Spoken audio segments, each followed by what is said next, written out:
Olá, vamos a mais um estudo da nossa revista Visão Missionária? O tema de hoje é a inevitável passagem do tempo e nos é sugerido pela autora Lúcia Cerqueira, ela é uma psicóloga.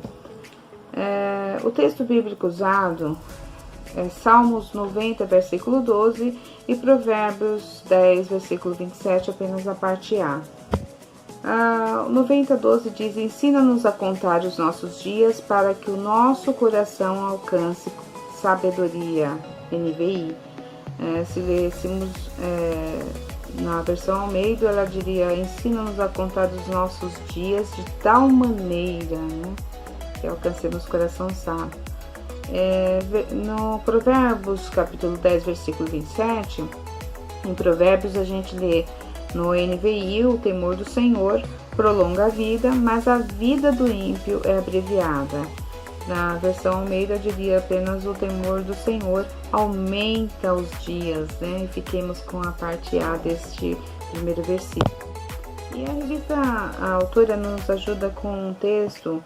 Ela inicia dizendo que esta é a melhor forma que Deus usou para nos ensinar que a velhice não é um fardo, algo que se tenha que evitar, mas é a recompensa dele para aqueles que o temem e o servem. Confiar nas promessas de Deus determina se a velhice está sendo boa ou ruim.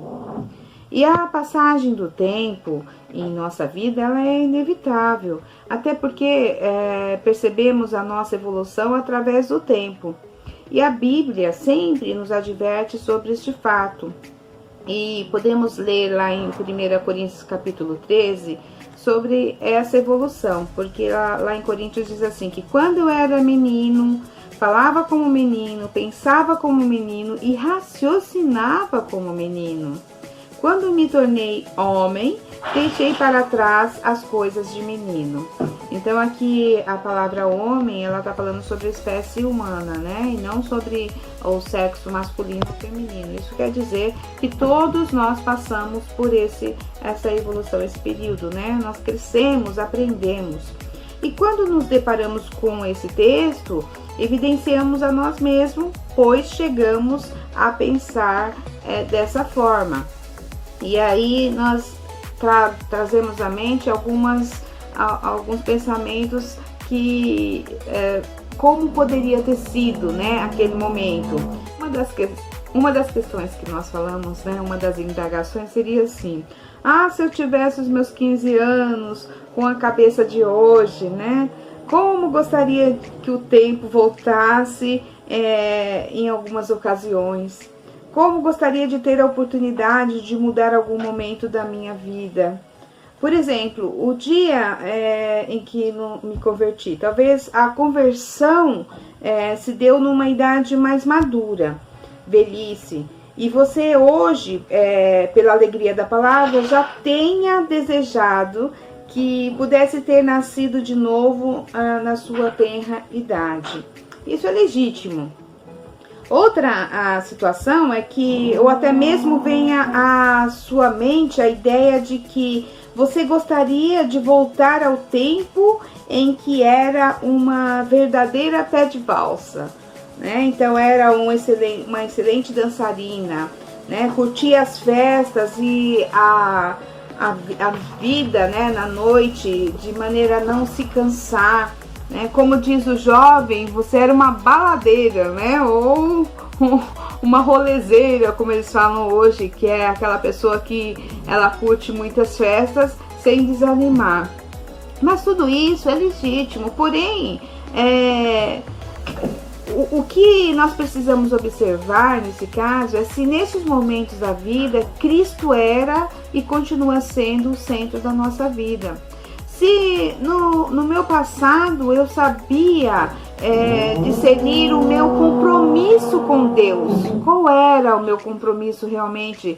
E quando a gente tem um compromisso com Deus, nossa mente muda, o nosso pensamento em relação a essas questões.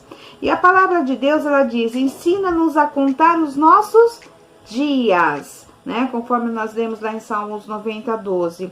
Como é que vamos contar os nossos dias, Talvez o fato de não aceitarmos o envelhecimento hoje seja o valor que estamos dando ao nosso passado, né? E deixando de reconhecer o presente, porque não conseguimos nos preparar durante a vivência para o nosso futuro. E ele chegou, tá aí. Como é que vamos fazer? Então nós acabamos ficando presos, né, a uma parte do tempo que não volta mais. E estamos falando de um Deus atual que nos formou e que nos conhece. O texto bíblico de Salmos 139, um versículo bíblico, vamos pegar o versículo 13, que Salmo 139 ele discorre toda essa questão, mas ele diz assim: Tu criaste o íntimo do meu ser e me teceste no ventre de minha mãe. Então Deus já tinha toda uma preparação desde a nossa formação. E aí nós perguntamos: o que está acontecendo com o povo de Deus? Né? O que você pensa sobre isso? Como você está vivendo a sua velhice? Nos dias atuais, temos visto e presenciado a forte campanha de adoração e até, por que não dizer, né, culto ao corpo de mulheres e homens que tentam vencer o tempo com toda forma de reconstrução. E muitas vezes têm se tornado verdadeiras aberrações. É lamentável nós vermos esse tipo de situação, e principalmente quando isso chega até o povo de Deus, né? De não conseguir entender ou aceitar o tempo de Deus para a nossa vida. Mas é de um todo errado? Não, desde que você entenda que você está preservando o seu corpo, está trabalhando sua estrutura para a glória de Deus, para o serviço dele e aprendizado seu, né? Algo bom. Na palavra de Deus nós encontramos o verdadeiro antídoto, né, contra a velhice. Ele vai trabalhar essa velhice para que ela não seja rabugenta e uma velhice solitária. Essa é a preocupação em conhecermos a Deus e estarmos com Ele. Ela nos dá uma injeção de ânimo para continuarmos, né, para caminharmos para uma velhice bonita e abençoada.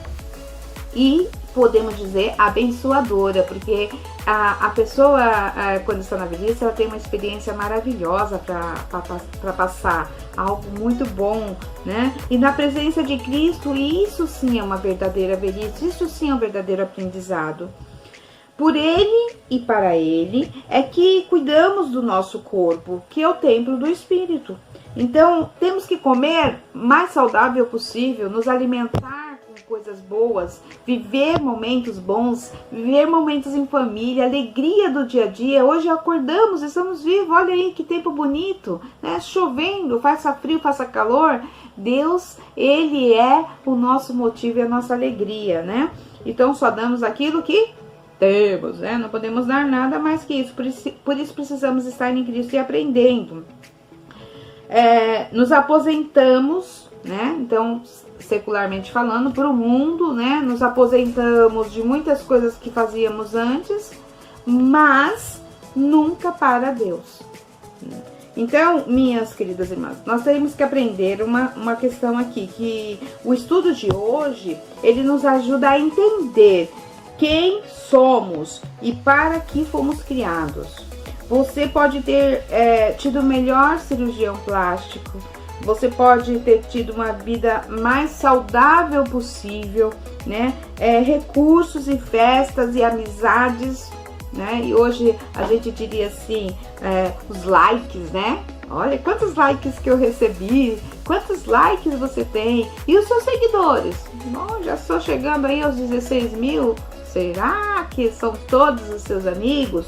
Porém, tudo isso talvez seja legítimo, né? Pode ser legítimo. Mas se você ainda não foi transformada pela palavra de Deus, então você vai estar fadada a uma velhice solitária e de lamúria. Você vai viver lamentando a sua vida inteira. Deus, Ele deseja caminhar conosco. E como diz o hino que nós sugerimos, ele fala que ao que confia, ele diz: nunca te deixarei. Vamos crer nessa palavra, queridas? É para isso que estudamos, é para isso que conhecemos Deus como nosso único e suficiente Salvador, Jesus Cristo Senhor. Amém? Deus a todos nós abençoe e aproveitem esse estudo.